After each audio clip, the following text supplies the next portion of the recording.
அடுத்தது மகர ராசி. இந்த மகர ராசிக்கு இந்த குரு பயிற்சி எப்படி இருக்கு?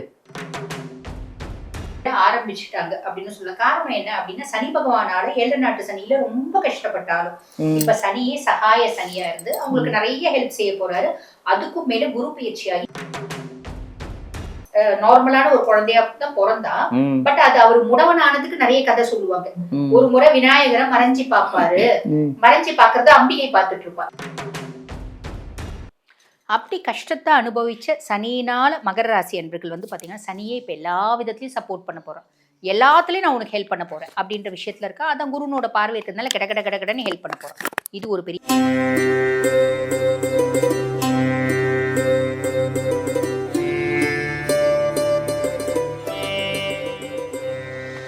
எல்லாருக்கும் வணக்கம். நான் உங்கள் பாலாம்பிகா. ஜோதிடர் யுகம் சேனல் அனைவருக்குமே ஒரு பெரிய ஒரு வணக்கம். ஏன்னா இந்த சேனல் வந்து நிறைய ஜோதிடரை நீங்கள் பார்த்துட்ருக்கீங்க. நிறைய பேரோட சுவாரஸ்யமான அந்த ராசி பலன்கள் எல்லா விஷயம் இதில் வந்து வராததில்லை. அவ்வளோ விஷயங்கள் உங்களுக்கு யூஸ்ஃபுல்லாக நிறைய வந்துட்டுருக்கு எங்கள் ஜோதிடர் யுகம் சேனலில். இது இந்த அளவுக்கு பிரபலமாகினதுக்கு நீங்களும் ஒரு காரணம். நீங்கள் பார்க்குறதுனால இந்த சேனல் வந்து நல்லா அழகாக பிரபலமாயிட்டிருக்கு. இப்போ வந்து புது விஷயம் என்னன்னா, குரு பயிற்சி வரப்போகுது. இந்த குரு பயிற்சி எப்போ அப்படின்னு நீங்களும் தெரிஞ்சுக்கணும். அந்த குரு பயிற்சி பலன்களை சொல்ல வந்திருக்கிற ஒரு பெரிய அருமையான ஒரு ஜோதிடர். அவங்க வந்து ஒரு ஜோதிடர் அப்படின்னு சொல்கிறத விட அவங்க ஒரு அழகு தேவதை அப்படின்னு சொல்லலாம். அவ்வளோ ஒரு அழகான ஒரு ஜோதிடர். ஒரு அன்பான ஒரு குணம். அவங்கள பார்த்தாலே அவ்வளோ அழகு, ஒரு கடாட்சம். அப்படி ஒரு ஜோதிடராக நம்ம பார்க்க போகிறோம். அப்படி யாரும் நீங்கள் பார்க்கணுமா? ரொம்ப ஆவலாக இருப்பீங்கன்னு நினைக்கிறேன். வேறு யாரும் இல்லைங்க, நம்ம ஜோதிடர் டாக்டர் தீபா அருளாளன். உங்களுக்கு எல்லாருக்கும் அவங்கள தெரிஞ்சிருக்கும். நிறைய பேசிகிட்ருக்காங்க, நிறைய ராசி பலன், நிறைய விஷயங்கள், நிறைய உங்களுக்கெல்லாம் தெரியாத விஷயம், எனக்கு தெரியாத விஷயம், மக்களுக்கு தெரியாத விஷயங்கள் உங்களுக்கெல்லாம் தெரியப்படுத்திகிட்ருக்காங்க. நிறைய ஜோதிட விஷயம் நம்மளுக்கும் தெரிஞ்சுக்கணும் இல்லையா? இப்போது இந்த குரு பயிற்சி பலன்களில் 12 ராசி எப்படி இருக்குது அப்படிங்கிறத அவ்வளோ அருமையாக நம்ம அவங்க வாயால் அவங்க சொல்கிறத நம்ம கேட்க போகிறோம். அவங்கள சந்திக்கலாமா? வாங்க பார்ப்போம். வணக்கம் மேம். வணக்கம் மேம். சொன்னேன்னா அழகுன்ட்டு என்ன ஒரு ஜெகஜோதியா மாதிரி இருந்துச்சு. உண்மையிலேயே மேம் ரொம்ப அழகாக ஒரு அழகான ஒரு கடாட்சமாக உட்காந்துட்டு இருக்கீங்க. அதுவும் குரு பயிற்சிக்கு ஏற்ற ஒரு சாரி கட்டிருக்கீங்க, மாம்பழ கலர், குரு பிடிச்ச கலர்ல உட்காந்துட்டு இருக்கீங்க. விருப்பமான வண்ணம். நான் கரெக்டாக சொல்லியிருக்கேன்னு நினைக்கிறேன் உங்ககிட்ட. ஸோ இப்போ வந்து குரு பயிற்சி வரப்போகுது இல்லையா?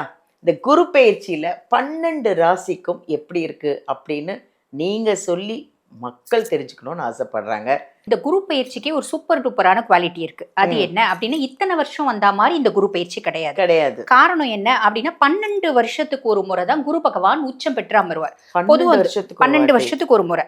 ஏன்னா ஒரு ராசியில ஒரு வருஷம் சஞ்சாரம் பண்ணுவார். அந்த மாதிரி 12 வருஷத்துக்கு ஒரு முறை கடகத்துல வந்து உச்சம் பெற்று அமருவார். இப்ப இந்த குரு பயிற்சி வந்து பாருங்க, மிதுனத்துல இருந்து கடகத்துல குரு பகவான் உச்சம் பெற்று அமர்றார். 1/6/2026 காலையில 11 மணி அளவு. இது சில பஞ்சாங்கம் வந்து பாத்தீங்கன்னா 2 கூட கொடுத்துருப்பாங்க. பட் ஓகே, திருக்கணித பிரகாரம் 1/6/2026 காலையில 11 மணிக்கு கடகத்துல உச்சம் பெற்று அமர்றார். ஆக 12 வருஷத்துக்கு ஒரு முறை வரக்கூடிய நிகழ்வு அப்படின்றது ஒரு பெரிய பிளஸ் மேடம். 2வது பிளஸ் என்ன அப்படின்னா, இப்ப எங்களுக்கெல்லாம் அஷ்டம சனி, இப்ப ரிஷபராசி அன்பர்கள் எல்லா ரிஷபமும் தெரிஞ்சிருக்கும். அவங்களுக்குலாம் அஷ்டம சனி காலகட்டத்துல குருனோட பார்வையில இல்ல சனி மேல.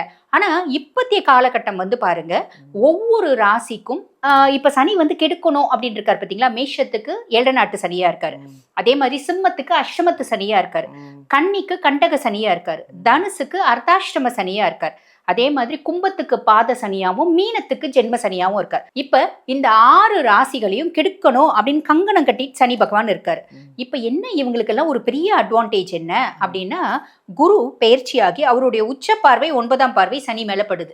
ஆக இந்த 6 ராசிக்கும் சனி எந்த விதத்திலையும் கெடுப்பலன்கள் அப்படின்றது செய்ய போறது இல்லை. பாக்கி இருக்க 6 ராசிக்கு சனி ஆல்ரெடி நல்லது செய்ய போறாரு.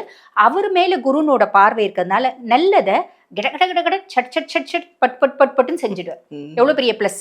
ஆமா. ஆக இந்த குரு பயிற்சி எல்லா ராசிகளுக்கும் எப்படி இருக்க போகுது அப்படின்னா உங்களுக்கே பதில் தெரிஞ்சிருக்கும் இல்லைங்களா? சூப்பரா இருக்க போகுது. பெர்சன்டேஜ் தான் நல்லது. இவங்களுக்கு 50%, இவங்களுக்கு 60% இருக்குமே தவிர எல்லாருக்குமே நல்லது அப்படின்றத ஒரு பெரிய ஹைலைட்டிங்கான விஷயம் மேடம். ஆஹா, ரொம்ப சந்தோஷப்பட்டிருப்பாங்க வியூவர்ஸ் எல்லாம். எல்லாருக்கும் இந்த குரு பயிற்சி ரொம்ப நல்லா இருக்கு. நல்லது. மேம் சொல்லிட்டாங்க, அதுவே ஒரு பெரிய ஒரு பாசிட்டிவா இருக்கு. கண்டிப்பா. அடுத்தது மகர ராசி. இந்த மகர ராசிக்கு இந்த குரு பயிற்சி எப்படி இருக்கு சொல்லுங்க. கண்டிப்பா மேடம். மகரம் எவ்வளவோ கஷ்டப்பட்டாச்சு.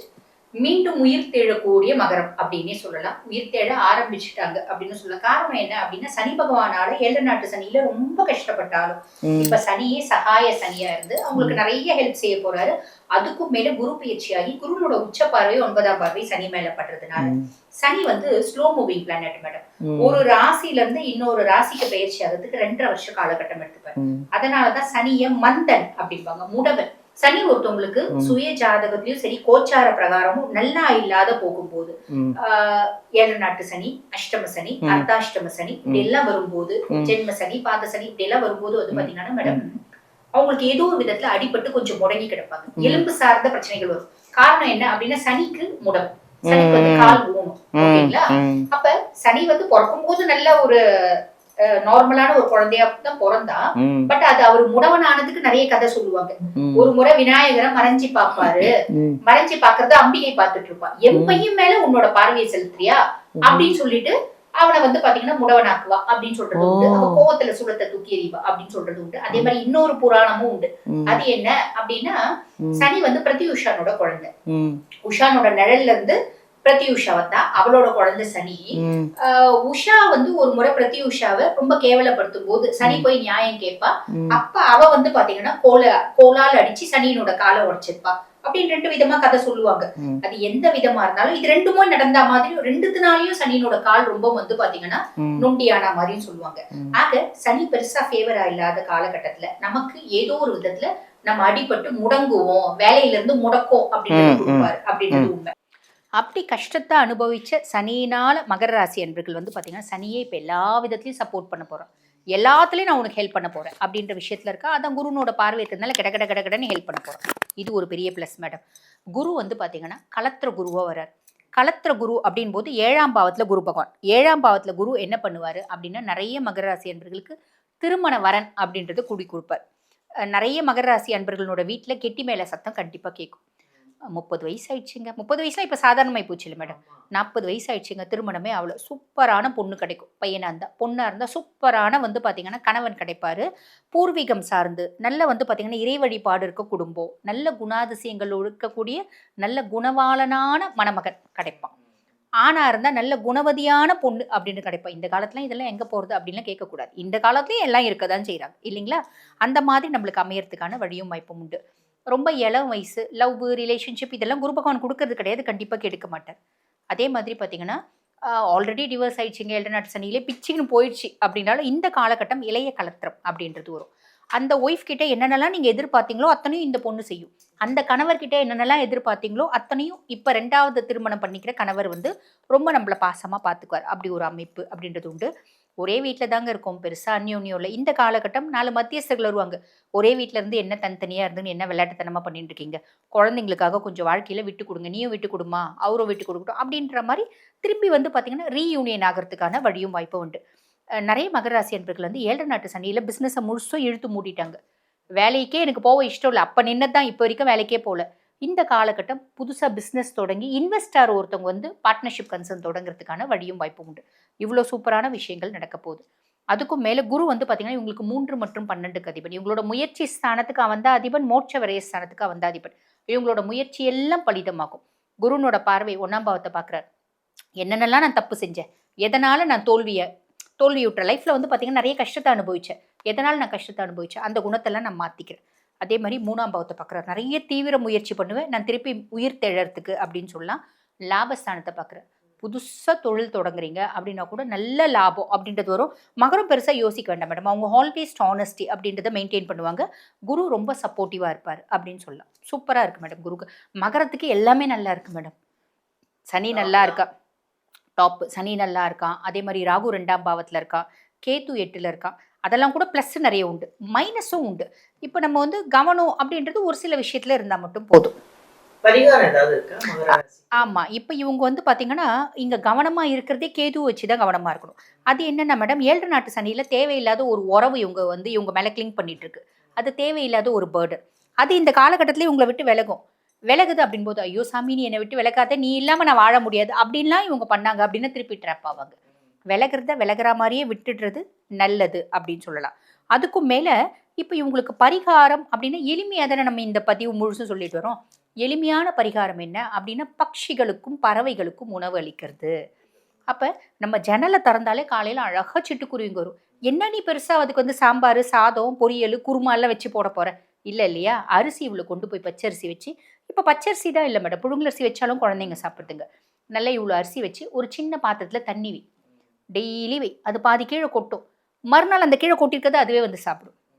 அதுக்கும் மேல அது சாப்பிடறதுனால நெறைய எறும்புகள் அப்படின்றது வந்து சாப்பிடும். எளிமையான பரிகாரம். இத செய். வாழ்க்கையில மேன்மை, முன்னேற்றம் சூப்பரா இந்த காலகட்டத்த நீ யூட்டிலைஸ் பண்ணிக்க முடியும். மகர ராசிக்கு ஒண்ணு நீங்க தான் டாப்பாம். ரொம்ப நல்லா இருக்கு உங்களுக்குன்னு சொல்லிட்டாங்க மேமு. ரொம்ப நல்லா இருக்கு. அதனால அந்த புறா, குருவி எது வந்தாலும் உங்க வீட்டுக்கிட்ட எது வந்தாலும் அரிசியும், தண்ணியும் வச்சு அவங்க பசி ஆறுங்க. உங்களுக்கும் எல்லா விஷயங்களும் சக்சஸ் ஆகும்.